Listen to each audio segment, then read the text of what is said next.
Begin. Got it. Okay. Welcome, everyone. So I'm going to set the stage a little bit. Just to remind you of the historical markers. Having been marginalized by the Regency, George III died on January 29th, 1820. It's a little bit of a mystery why it took Southey so long to get his vision of judgment together, other than he was really laboring on it. It was published on April 18th, 1821. Byron read it and was immediately inspired and began his vision in May 1821. But by a series of distractions, his vision didn't get published until October 1822 in the Liberal, and his erstwhile publisher John Murray had transmitted a corrupt copy without Byron's preface to the Hunts for the publication. So they had to do some repair work on this, and Byron's vision of judgment was finally published with the preface it deserves on January 1st, 1823. So it was pre-advertised in the Examiner. The preface was pre-advertised and excerpted in the Examiner. So people were ready. Southey has a long preface to his vision of judgment, in which he spends a good deal of time preening over his retrieval of the iambic hexameter as a heroic meter. But he took a pause in part 3 to settle some political scores. And this is the part of his preface that was particularly inspirational to Byron. So I'm going to read a little bit of Southey now and then a little bit of Byron. Here's Southey. Would that literary intolerance were under the influence of a saner judgment and directed against those monstrous combinations of horror and mockery, lewdness and impiety with which English poetry has in our days first been polluted. For more than half a century, English literature had been distinguished by its moral purity. A father might, without apprehension of evil, have put into the hands of his children any book which issued from the press, if it did not bear either in its title page or frontispiece manifest signs that it was intended as furniture for a brothel. There was no danger in any work which bore the name of a respectable publisher or was to be procured at any respectable booksellers. This was particularly the case with regard to our poetry.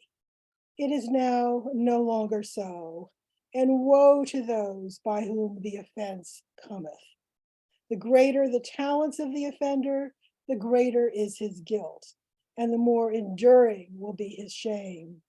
Whether it will be that the laws are in themselves unable to abate an evil of this magnitude, or whether it be that they are remissly administered and with such injustice that the celebrity of an offender serves as a privilege whereby he obtains impunity, every person who purchases such books or admits them into his house promotes the mischief, and thereby, as far as in him lies, becomes an aider and abetter of his crime. The publication of a lascivious book is one of the worst offenses that can be committed against the well-being of society.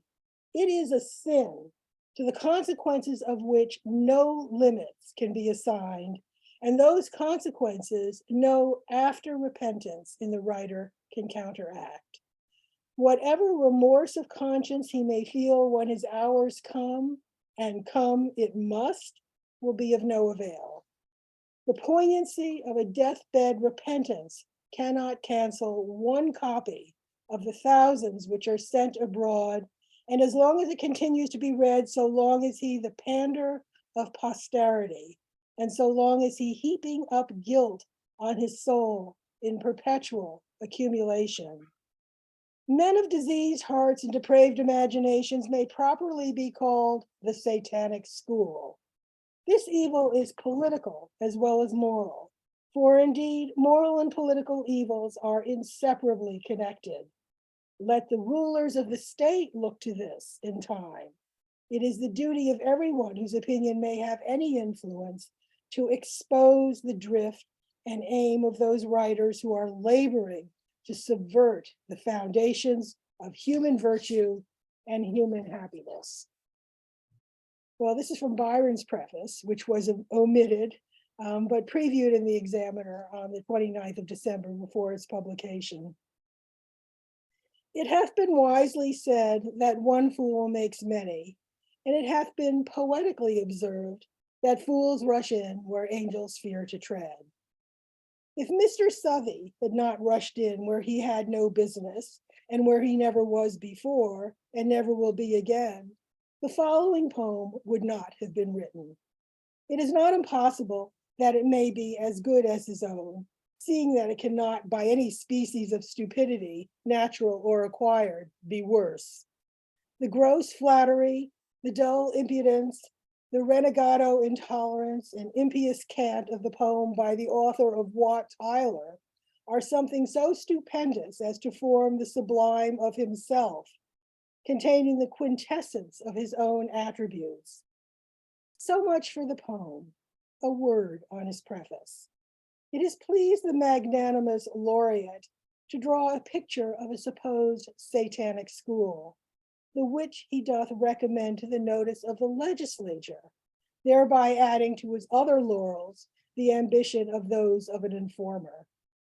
To attempt to canonize a monarch who, whatever were his household virtues, was neither a successful nor a patriotic king, inasmuch as several years of his reign passed in war with America and Ireland, to say nothing of the aggression upon France, like all other exaggeration, necessarily begets opposition. And now to the vision of judgment. Take it away, Rob. St. Peter sat by the celestial gate. His keys were rusty and the lock was dull, so little trouble had been given of late. Not that the place by any means was full, but since the Gallic year 88, the devils had taken a longer, stronger pull, and a pull altogether, as they say at sea, which drew most souls another way. The angels all were singing out of tune, and hoarse with having little else to do, excepting to wind up the sun and moon, or curb a runaway young star or two, or wild colt of a comet which too soon broke out of bounds o'er the ethereal blue, splitting some planet with its playful tail, as boats are sometimes by a wanton whale. The guardian seraphs had retired on high, finding their charges past all care below. Terrestrial business filled naught in the sky, save the recording angel's black bureau, who found indeed the facts to multiply with such rapidity of vice and woe that he had stripped off both his wings and quills, and yet was in arrear of human ills. His business so augmented of late years that he was forced, against his will no doubt, just like those cherubs, earthly ministers, for some resource to turn himself about and claim the help of his celestial peers to aid him, ere he should be quite worn out by the increased demand for his remarks. 6 angels and 12 saints were named his clerks.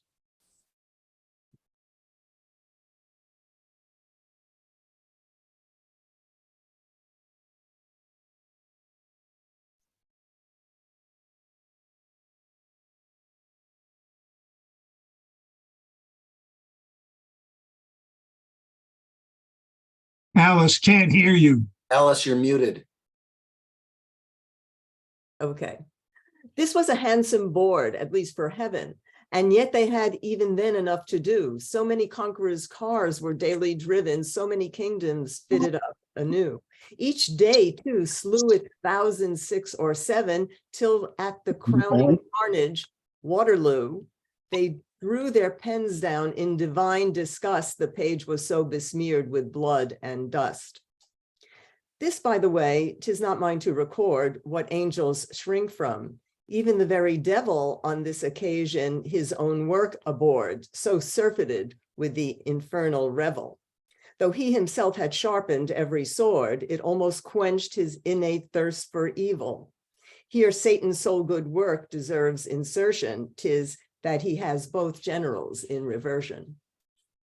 Let's skip a few short years of hollow peace, which peopled earth no better, hell is want, and heaven none.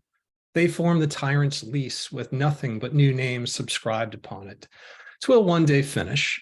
Meantime, they increase with 7 heads and 10 horns, and all in front like St. John's foretold beast, but ours are born less formidable in the head than horn. In the first year of freedom's second dawn died George III, although no tyrant, one who shielded tyrants, till each sense withdrawn left him nor mental nor external son. A better farmer ne'er brushed dew from lawn, a weaker king ne'er left a realm undone. He died, but left his subjects still behind, one half as mad and the other no less blind. He died. His death made no great stir on earth. His burial made some pomp. There was profusion of velvet, gilding, brass, and no great dearth of aught but tears, save those shed by collusion. For these things may be bought at their true worth. Of elegy there was the due infusion, bought also, and the torches, cloaks, and banners, heralds and relics of old Gothic manners, formed a sepulchral melodrama of all the fools who flocked to swell or see the show, who cared about the corpse. The funeral made the attraction and the black woe. There throbbed, not there a thought which pierced the pall, and when the gorgeous coffin was laid low, it seemed the mockery of hell to fold the rottenness of 80 years in gold. So mix his body with the dust. It might return to what it must far sooner, were the natural compound left alone to fight its way back into earth and fire and air. But the unnatural balsams merely blight what nature made him at his birth, as bare as the mere millions based unmummied clay. Yet all his spices but prolong decay. He's dead, and upper earth with him has done. He's buried. Save the undertaker's bill or lapidary's scrawl, the world is gone for him, unless he left a German will. But where's the proctor who will ask his son, in whom his qualities are reigning still, except that household virtue most uncommon of constancy to an unhandsome woman? God save the king. It is a large economy in God to save the like, but if you will be saving, all the better, for not one am I of those who think damnation better still.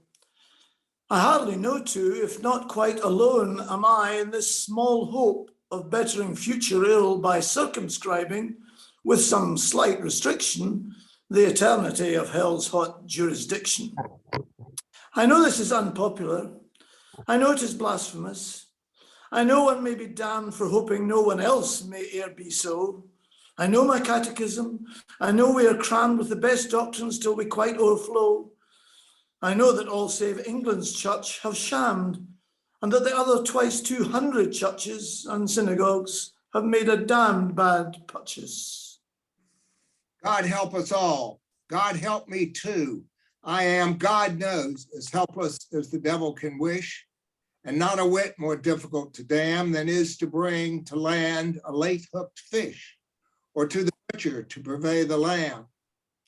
Not that I'm fit for such a noble dish as one day will be that immortal fry of almost everybody born to die. St. Peter sat by the celestial gate and nodded o'er his keys when lo, there came a wondrous noise he had not heard of late, a rushing sound of wind and stream and flame, in short, a roar of things extremely great, which would have aught save a saint exclaim, but he, with first a start and then a wink, said, there's another star gone out, I think. But ere he could return to his repose, a cherub flapped his right wing o'er his eyes, at which St. Peter yawned and rubbed his nose. St. Porter, said the angel, prithee rise, waving a goodly wing which glowed as glows an earthly peacock's tail with heavenly dyes. To which the saint replied, well, what's the matter? Is Lucifer come back with all this clatter? No, quoth the cherub, George III is dead. And who is George III? Replied the apostle. What George? What third? The King of England, said the angel. Well, he won't find kings to jostle him on his way, but does he wear his head? Because the last we saw here had a tussle, and now would have got into heaven's good graces, had he not flung his head in all our faces. He was, as I remember, King of France. That head of his, which could not keep a crown on earth, yet ventured in my face to advance a claim to those of martyrs, like my own. If I had had my sword, as I had once when I cut ears off, I had cut him down, but having but my keys and not my brand, I only knocked his head from out his hand. And then he set up such a headless howl that all the saints came out and took him in. And there he sits by St. Paul, cheek by jowl, that fellow Paul, the parvenu, the skin of St. Bartholomew, which makes his cowl in heaven, and upon earth redeemed his sin, so as to make a martyr, never sped better than did this weak and wooden head. But had it come up here upon its shoulders, there would have been a different tale to tell. The fellow feeling in the saints' beholders seems to have acted on them like a spell, and so this very foolish head heaven soldiers back on its trunk. It may be well, and seems the custom here to overthrow whatever has been wisely done below. The angel answered, Peter, do not pout. The king who comes has head and all entire, and never knew much what it was about. He doth the puppet by its wire, and will be judged like all the rest, no doubt. My business and your own is not to inquire into such matters, but to mind our cue, which is to act as we are bid to do. While thus they spake, the angelic caravan, arriving like a rush of mighty wind, cleaving the fields of space, as doth the swan some silver stream, say Ganges, Nile, or Ind, or Thames, or Tweed, and midst them an old man with an old soul, and both extremely blind, halted before the gate, and in his shroud seated their fellow traveller on a cloud.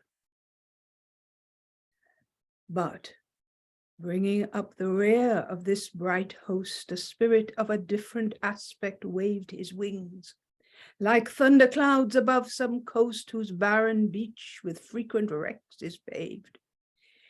His brow was like the deep when tempest tossed, fierce and unfathomable thoughts engraved eternal wrath on his immortal face, and where he gazed, a gloom pervaded space. As he drew near, he gazed upon the gate, ne'er to be entered more by him or sin, with such a glance of supernatural hate as made St. Peter wish himself within. He pottered with his keys at a great rate, and sweated through his apostolic skin. Of course, his perspiration was but ichor, or some such other spiritual liquor. The very cherubs huddled all together, like birds when soars the falcon, and they felt the tingling to the tip of every feather, and formed a circle, like Orion's belt, around that poor old charge, who scarce knew whither his guards had led him, though they gently dealt with royal manes, for by many stories, and true, we learn the angels are all Tories. As things were in this posture, the gate flew asunder, and the flashing of its hinges flung over space an universal hue of many-colored flame, until its tinges reached even our speck of earth, and made a new aurora borealis spread its fringes o'er the North Pole, the same scene when, ice-bound, by Captain Perry's cruise in Melville Sound. And from the gate thrown open issued beaming a beautiful and mighty thing of light, radiant with glory, like a banner streaming victorious from some world o'erthrowing fight. My poor comparisons must needs be teeming with earthly likenesses, for here the night of clay obscures our best intentions, saving Joanna Southcott or Bob Salvi raving. 'Twas the Archangel Michael. All men know the make of angels and archangels, since there's scarce a scribbler has not one to show, from the fiend's leader to the angel's prince. There also are some altarpieces, though I really can't say that they much evince one's inner notions of immortal spirits, but let the connoisseurs explain their merits. Michael flew forth in glory and in good, a goodly work of him from whom all glory and good arise. The portal passed, he stood. Before him the young cherubs and Saint Hoary, I say young, begging to be understood by looks, not years, and should be very sorry to state they were not older than Saint Peter, but merely that they seemed a little sweeter. The cherubs and the saints bowed down before the archangelic hierarch, the first of essences angelical, who wore the aspect of a god. But this ne'er nursed pride in his heavenly bosom, in whose core no thought, save for his maker's service, durst intrude, however glorified and high. He knew him but the viceroy of the sky. He and the somber silent spirit met. They knew each other, both for good and ill. Such was their power that neither could forget his former friend and future foe. Or still there was a high, immortal, proud regret in either's eye, as if 'twere less their will than destiny to make the eternal years that date of war and their champ clos, the spheres. But here they were in neutral space.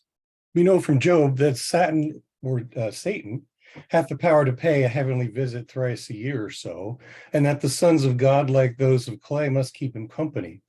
And we might show from the same book in how polite a way the dialogue is held between the powers of good and evil. But 'twould take up hours, and this is not a theologic tract to prove with Hebrew and with Arabic if Job be allegory or fact, but a true narrative.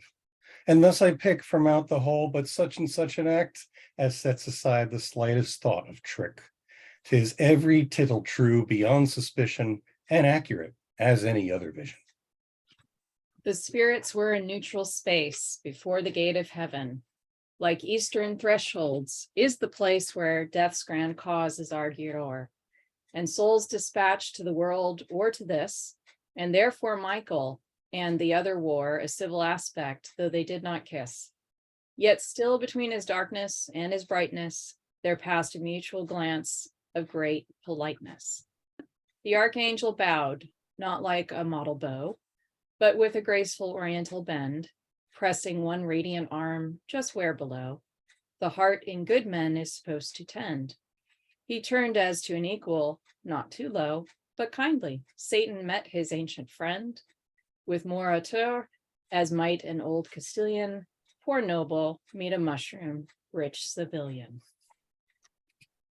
He merely bent his diabolic brow an instant, and then raising it, he stood in act to assert his right or wrong, and show cause why King George by no means could or should make out a case to be exempt from woe eternal, more than other kings endued with better sense and hearts, whom history mentions, who long have paved hell with their good intentions. Michael began, "What wouldst thou with this man, now dead and brought before the Lord? What ill hath he wrought since his mortal race began, that thou canst claim him? Speak, and do thy will, if it be just. If in his earthly span he hath been greatly failing to fulfill his duties as a king and mortal, say, and he is thine. If not, let him have way." Michael, replied the Prince of Air, even here before the gate of him thou servest, must I claim my subject, and will make appear that as he was my worshipper in dust, so shall he be in spirit, although dear to thee and thine, because nor wine nor lust were of his weaknesses. Yet on the throne he reigned o'er millions to serve me alone. Look to our earth, or rather mine. It was once more thy master's, but I triumph not in this poor planet's conquest, nor, alas, need he thou servest envy me my lot. With all the myriads of bright worlds which pass in worship round him, he may have forgot yon weak creation of such paltry things. I think few worth damnation, save their kings. And these but as a kind of quit right to assert my right as Lord. And even had I had such an inclination, 'twere, as you well know, superfluous. They are grown so bad that hell has nothing better to do than leave them to themselves, so much more mad and evil by their own internal curse. Am I not muted? I mean, I am, right? Yeah, okay. Sorry. Internal curse. Heaven cannot make them better, nor I worse. Look to the earth, I said, and say again, when this old, blind, mad, helpless, weak, poor worm began in youth's first bloom and flushed to reign, the world and he both wore a different form, and much of earth and all the watery plain of ocean called him king. Though many a storm his isles had floated on the abyss of time, for the rough virtues chose them for their clime. He came to his scepter young, he leaves it old. Look to the state in which he found his realm and left it. And his annals too behold how to a minion first he gave the helm. How grew upon his heart a thirst for gold, the beggar's vice, which can but overwhelm the meanest hearts. And for the rest, but glance thine eye along America and France. 'Tis true he was a tool from first to last, I have the workman safe, but as a tool, so let him be consumed. From out the past of ages, since mankind have known the rule of monarchs, from the bloody rolls amassed of sin and slaughter, from the Caesar school, take the worst pupil and produce a reign more drenched with gore, more cumbered with the slain. He ever warred with freedom and the free, nations as men, home subjects, foreign foes, so that they uttered the word liberty. Found George III their first opponent, whose history was ever stained as his will be with national and individual woe. I grant his household abstinence. I grant his neutral virtues, which most monarchs want. I know he was a constant consort, only was a decent sire and middling lord. All this is much, and much upon a throne, as temperate as if at Apicius poured were more than at an anchorite supper show. I grant him all the kindest can accord. This was well for him, but not for those millions who found him what oppression chose. The new world shook him off, the old yet groans beneath what he and his prepared. If not completed, he leaves heirs on many thrones to all his vices, without what begot compassion for him, his tame virtues, drones who sleep, or despots who have now forgot a lesson which shall be retaught them. Wake upon the throne of earth, but let them quake. 5 millions of the primitive, who hold the faith which makes ye great on earth, implored a part of that vast all they held of old, freedom to worship, not alone your Lord, Michael, but you, and you, St. Peter. Cold must be your souls if you have not abhorred the foe to Catholic participation in all the license of a Christian nation. True, he allowed them to pray God, but as a consequence of prayer, refused the law which would have placed them upon the same base with those who did not hold the saints in awe. But here St. Peter started from his place and cried, "You may the prisoner withdraw, ere heaven shall ope her portals to this Guelph. While I am guard, may I be damned myself. Sooner will I with Cerberus exchange my office, and his is no sinecure, than see this royal bedlam bigot range the azure fields of heaven. Of that be sure." "Saint," replied Satan, "you do well to avenge the wrongs he made your satellites endure. And if to this exchange you should be given, I'll try and coax our Cerberus up to heaven."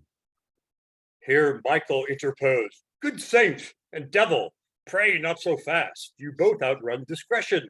Saint Peter, you are wont to be more civil. Satan, excuse this warmth of his expression and condescension to the vulgar's level. Even saints sometimes forget themselves in session. Have you got more to say? No. If you please, I'll trouble you to call your witnesses." Then Satan turned and waved his swarthy hand, which stirred with its electric qualities clouds farther off than we can understand, although we find him sometimes in our skies. Infernal thunder shook both sea and land, and all the planets and hell's batteries let off the artillery, which Milton mentions as one of Satan's most sublime inventions. This was a signal unto such damned souls as have the privilege of their damnation extended far beyond the mere controls of worlds, past, present, or to come. No station is theirs particularly in the rolls of hell assigned, but where their inclination or business carries them in search of gain, they may range freely, being damned the same. They are proud of this, as very well they may, it being a sort of knighthood, or gilt keys stuck in their loins, or like to an entree up the back stairs, or such Freemasonry. I borrow my comparisons from clay, being clay myself. Let not those spirits be offended with such base low likenesses. We know their posts are nobler far than these. When the great signal ran from heaven to hell, about 10 million times this distance reckoned, from our sun to its earth, as we can tell, how much time it takes up, even to a second. For every ray that travels to dispel the fogs of London, through which dimly beaconed the weathercocks are gilt, some thrice a year, if that the summer is not too severe. I say that I can tell. 'Twas half a minute. I know the solar beams take up more time, ere packed with their journey they begin it, but then their telegraph is less sublime. And if they ran a race, they would not win it against Satan's couriers bound for their own clime. The sun takes up some years for every ray to reach its goal, the devil not half a day. Upon the verge of space, about the size of half a crown, a little speck appeared.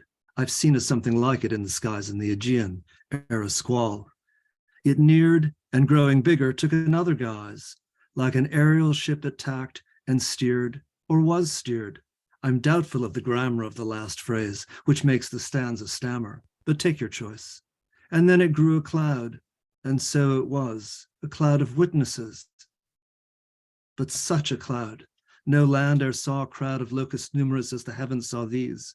They shadowed with their myriad space. Their loud and varied cries were like those of wild geese, if nations may be likened to a goose, and realized the phrase of hell broke loose. Here crashed a sturdy oath of stout John Bull, who damned away his eyes as heretofore. There Paddy brogued, "By Jesus, what's your will?" the temperate Scot exclaimed. The French ghost swore in certain terms, I shan't translate in full, as the first coachman will, and midst the roar, the voice of Jonathan was heard to express, "Our president is going to war, I guess." Besides these were the Spaniard, Dutch, and Dane, in short, an universal shoal of shades, from Otaheite's Isle to Salisbury Plain, of all climes and professions, years and trades, ready to swear against the good king's reign, bitter as clubs in cards are against spades. All summoned by this grand subpoena to try if kings meant be damned like me or you. When Michael saw this host, he first grew pale, as angels can. Next, like Italian twilight, he turned all colors, as a peacock's tail, or sunset streaming through a Gothic skylight in some old abbey, or a trout not stale, or distant lightning on the horizon by night, or a fresh rainbow, or a grand review of 30 regiments in red, green, and blue. Then he addressed himself to Sathan. "Why, my good old friend, for such I deem you, though our different parties make us fight so shy, I ne'er mistake you for a personal foe.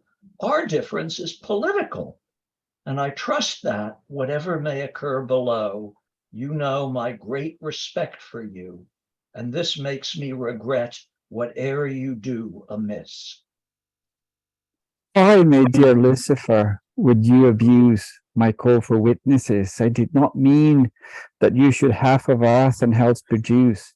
'Tis even superfluous, since 2 honest, clean, true testimonies are enough. We lose our time, our eternity between the accusation and the defense if we hear both, 'twill stretch our immortality." Sathan replied, "To me the matter is indifferent in a personal point of view.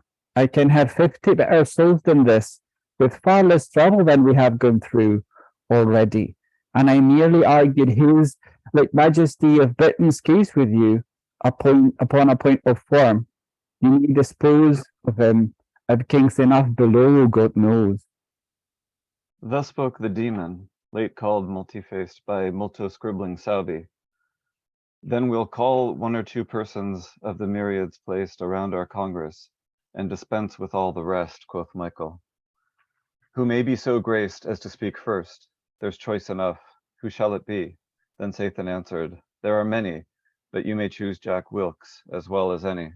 A merry, cock-eyed, curious-looking sprite, upon the instant started from the throng, dressed in a fashion now forgotten quite.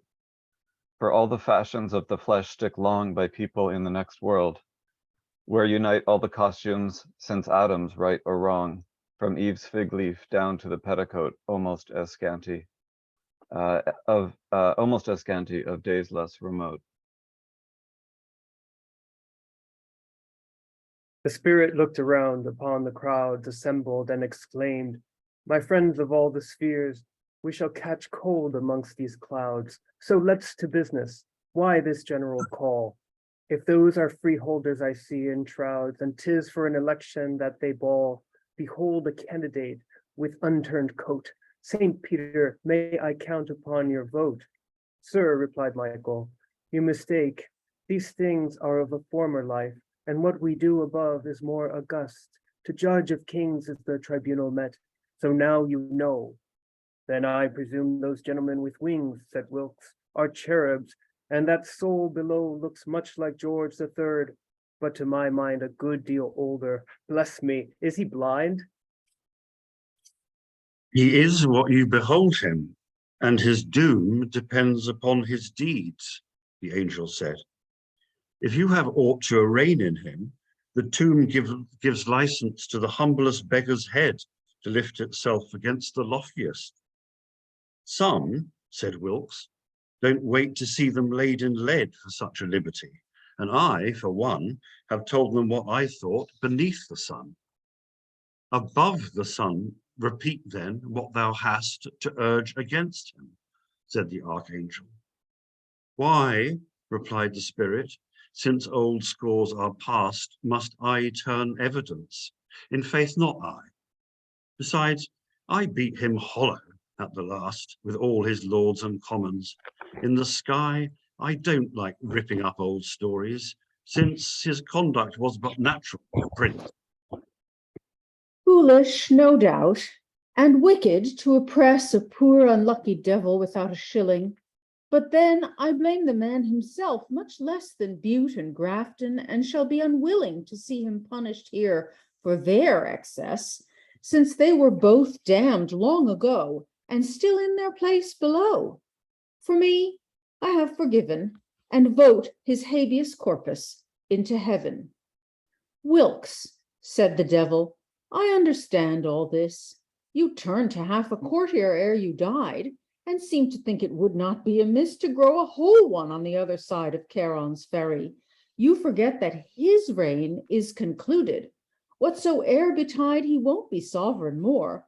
You've lost your labor, for at the best, he will but be your neighbor.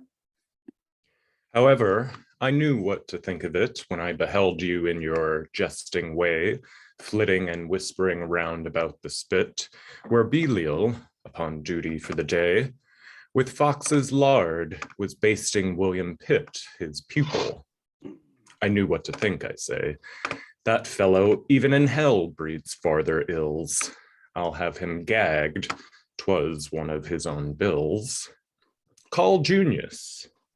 From the crowd a shadow stalked, and at the name there was a general squeeze, so that the very ghosts no longer walked in comfort at their own aerial ease, but were all rammed and jammed, but to be balked, as we shall see, and jostled hands and knees, like wind compressed and pent within a bladder, or like a human colic, which is sadder.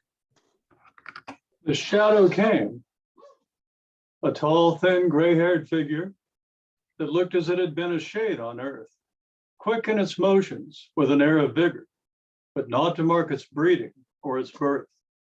Now it waxed little, then again grew bigger, with now an air of gloom or savage mirth, but as you gazed upon its features, they changed every instant. To what? None could say. The more intently the ghost gazed, the less could they distinguish whose the features were. The devil himself seemed puzzled, even to guess. They varied like a dream, now here, now there, and several people swore from out the press they knew him perfectly, and one could swear he was his father, upon which another was sure he was his mother's cousin's brother. Another that he was a duke or knight, an orator, a lawyer, or a priest, a nabob, a man midwife. But the white mysterious changed his countenance at least as oft as they their minds. Though in full sight he stood, the puzzle only was increased. The man was a phantasmagoria in himself. He was so volatile and thin. The moment that you had pronounced him one, presto, his face changed and he was another. And when that change was hardly well put on, it varied till I don't think his own mother, if that he had a mother, would her son have known, he shifted so from one to t'other, till guessing from a pleasure grew a task at this epistolary iron mask. For sometimes he, like Cerberus, would seem 3 gentlemen at once, as sagely says good Mrs. Malaprop. Then you might deem that he was not even one. Now many rays were flashing round him, and now a thick steam hid him from sight, like fogs on London days. Now Burke, now Tooke, he grew to people's fancies, and certes often like Sir Philip Francis. I've an hypothesis, 'tis quite my own. I'll never let it out till now for fear of doing people harm about the throne and injuring some minister or peer on whom the stigma might perhaps be blown. It is, my gentle public, lend thine ear. It is that what Junius we are wont to call was really, truly nobody at all. I don't see wherefore letters should not be written without hands, since we daily view them written without heads. And books we see are filled as well without the latter too. And really, till we fix on somebody, for certain sure to claim them as his due, their author, like the Niger's mouth, will bother. the world to say if there be mouth or author. And who and what art thou? The archangel said. For that you may consult my title page, replied this mighty shadow of a shade. If I have kept my secret half an age, I scarce shall tell him now. Canst thou upbraid, continued Michael, George Rex or allege aught further? Junius answered, you had better first ask him for his answer to my letter.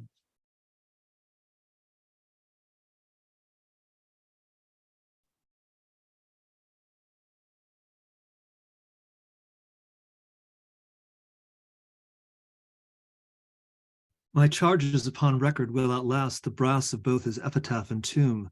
Repentest thou not, said Michael, of some past exaggeration? Something which may doom it thyself if false, as him if true? Thou wast too bitter, is it not so? In thy gloom of passion? Passion, cried the phantom dim. I loved my country, and I hated him. What I have written, let the rest be on his head or mine. So spoke old Nominus Umbra, and while speaking yet, away he melted in celestial smoke. Then Satan said to Michael, don't forget to call George Washington, and John Horntook, and Franklin. But at this time there was heard a cry for room, though not a phantom stirred. At length, with jostling, elbowing, and the aid of cherubim, appointed to that post, the devil, Asmodeus, to the circle made his way, and looked as if his journey cost some trouble, where when his burthen down he laid. What's this? Cried Michael. Why, this's not a ghost. I know it, quoth the incubus, but he shall be one if you leave the affair to me. Confound the renegado. I have sprained my left wing. He's so heavy. One would think some of his works around his neck were chained. But to the point, with hovering over the brink of Skiddaw, where it usually it rains, I saw a taper far below me wink, and stooping caught this fellow at a libel, no less on history than the Holy Bible. The former is the devil's scripture, and the latter yours, good Michael. So the affair belongs to all of us, you understand? I snatched him up just as you see him there, and brought him off for sentence out of hand. I've scarcely been 10 minutes in the air, at least a quarter it can hardly be. I dare say that his wife is still at tea. Here Satan said, I know this man of old, and have expected him for some time here. A sillier fellow you will scarce behold, or more conceited in his petty sphere. But surely it was not worthwhile to fold such trash below your wing, Asmodeus dear. We had the poor wretch safe, without being bored with carriage, coming of his own accord. But since he's here, let's see what he has done. Done, cried Asmodeus. He anticipates the very business you are now upon, and scribbles as if head clerk to the fates.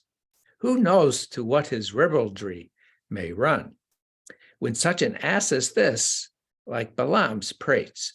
Let's hear, quoth Michael. What he has to say, you know we're bound to that in every way. Now, the bard, glad to get an audience, which by no means often was his case below, began to cough and hawk and hem and pitch his voice into that awful note of woe to all unhappy hearers within reach of poets when the tide of rhymes in flow. But stuck fast with his first hexameter, not one of all whose gouty feet would stir. But ere the spavined dactyls could be spurred into recitative, in great dismay, both cherubim and seraphim were heard to murmur loudly through their long array. and Michael rose ere he could get a word of all his foundered verses underway, and cried, "For God's sake, stop, my friend. 'Twere best, non di, non homines, you know the rest." A general bustle spread throughout the throng, which seemed to hold all verse in detestation. The angels had, of course, enough of song when upon service, and the generation of ghosts had heard too much in life, not long before, to profit by a new occasion. The monarch, mute till then, exclaimed, "What? Pie come again? No more of that." The tumult grew. A universal cough convulsed the skies as during a debate when Castlereagh has been up long enough. Before he was First Minister of State, I mean, the slaves here now.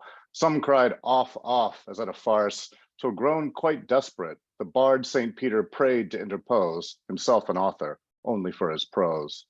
The varlet was not an ill-favored knave, a good deal like a vulture in the face, with a hook nose and a hawk's eye, which gave a smart and sharper-looking sort of grace to his whole aspect, which, though rather grave, was by no means so ugly as his case, but that indeed was hopeless as can be, quite a poetic felony de se. Then Michael blew his trump, and stilled the noise, with one still greater, as is yet the mode on earth besides, except some grumbling voice, which now and then will make a slight inroad upon decorous silence. Few will twice lift up their lungs when fairly overcrowed, and now the bard could plead his own bad cause with all the attitudes of self-applause. He said, I only give the heads, he said, he meant no harm in scribbling, 'twas his way upon all topics, 'twas besides his bread, of which he buttered both sides. 'Twould delay too long the assembly, he was pleased to dread, and take up rather more time than a day.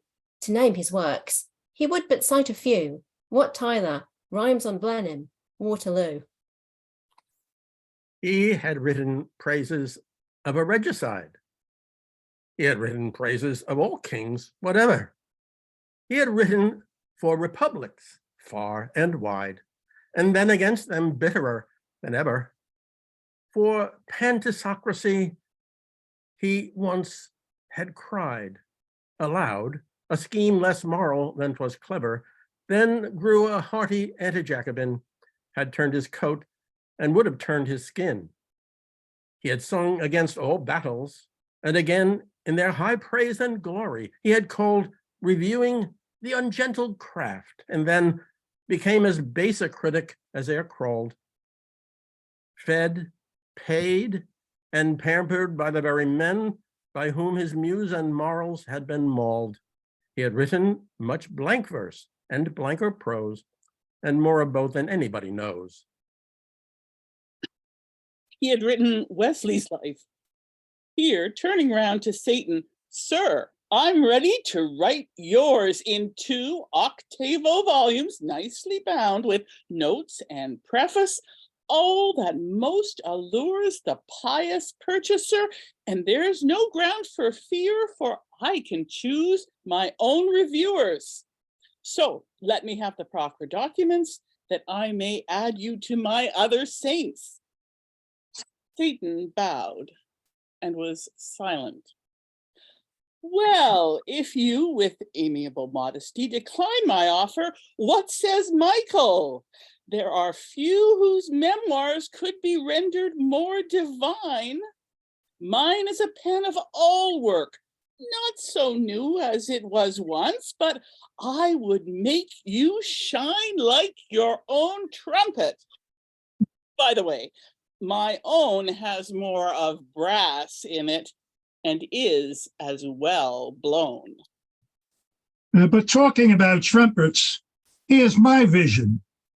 Now you shall judge, all people, yes, you shall judge with my judgment, and by my decision be guided who shall enter heaven or hell. I settle all things by intuition, times present, past, to come, heavens, hell, and all, like King Alfonso. When I see thus double, I save the deity some words of trouble.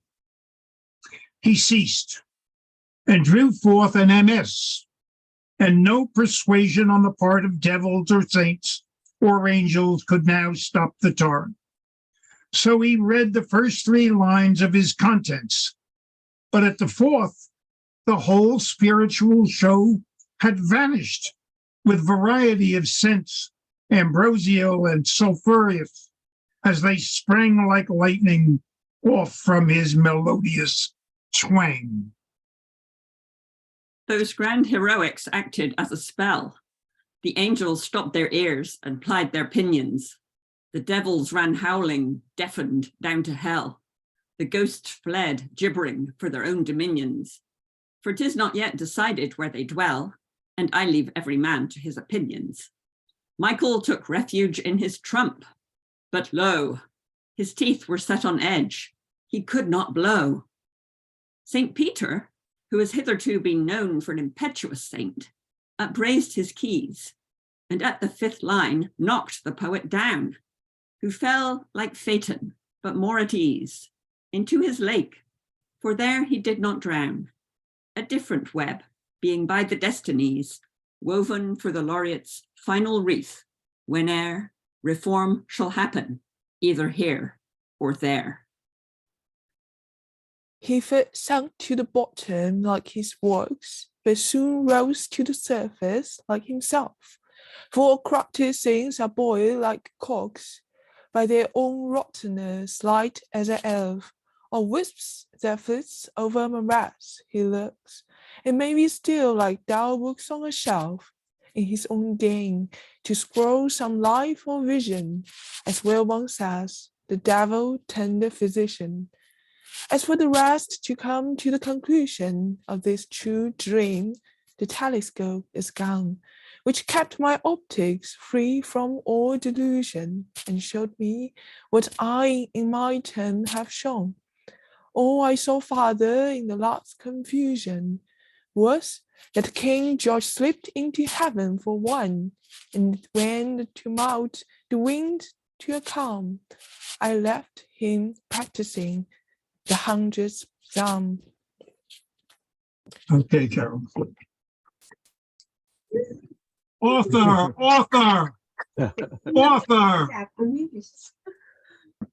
Well, Okay. good, everyone. Yeah. Thank you, everyone. Oops. Thank you. Thank you. Thank you. all who organized. You're welcome to depart or hang around very as much. you like. Thank you. Thanks a lot, everybody. Thank you. Thank you. Bye-bye. Thank you. Yes. Thank you, Susan. Thank you, Thank you. Susan, John, Alice. Thank you, everyone. It's Thanks, wonderful everybody. to hear it read. Surprising things that you hear when other people read the lines, and it's all there, but like musical notes when it's played by different performers. John and I are going to hire you all to be the proofreaders for our edition. We need you all to proofread the edition. So if you notice anything, That's a good way of proofreading. We should start a trend to do to proofread orally, or all proofreading should be done orally. Yeah, I love it. Oh, And please join the Byron Society of America. That's my other pitch. Of course. ByronSociety.org. You can do it right online today. By the way, did everybody find the weak dactyls that Peter Cochrane discovered in the poem? Oh, could you help? Could you point them out, please? Yes, well, he points them out, so I found it because he gives the line number. It's in stanza 66, from Eve's fig leaf down to the petticoat, almost as scanty, of days less remote. I think that's it. Thank you. Thank you. Thank you all so much. The enthusiastic response was, it just was, thrilling and heartwarming and fantastic. Dactyls, but not weak. It's a great idea. Fun. Great I fun. think we should do the film version next. Yes. Suggestions for casting, please, from Byron on to. No, just transfer it all to Netflix. Bye, everybody. Bye, everybody. Happy birthday, Bye. Byron. Bye-bye. Thank you, Susan. Thank you, Andy. John.